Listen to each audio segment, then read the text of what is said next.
What's been different the last few games to turn it around and play better, to win? Well, I think the biggest thing is we all wish we had an easy button. And when you have, 8 transfers, 9 new players, 13 transfers total on your roster, it is not going to happen overnight. People don't realize no 3 players have played with Ty Skinner. And so it's chemistry. And non-conference is for that.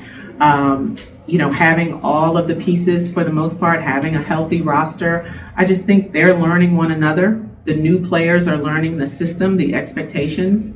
And non-conference did what it was supposed to do. And now you're starting to see the benefit of all of that work together here in conference play. How is the Big 12 different from Pac-12? I think both are competitive, for sure. You're going to see different styles of play. I would say more in the Big 12, but 9 teams went to postseason from the Big 12 a year ago. 8 to 9 teams went from the Pac. So every night you're playing a top 25 team, a top 30 team, a top 40 team. So you're playing the best of the best. And so where it may be different offenses, different sets, different coaches' philosophy, you're still playing elite talent.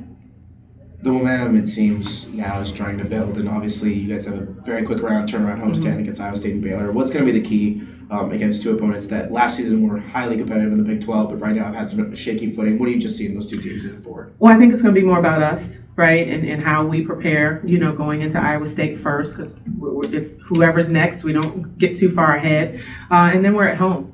I talk about there are so many teams, really good teams in our league, and we are one of those.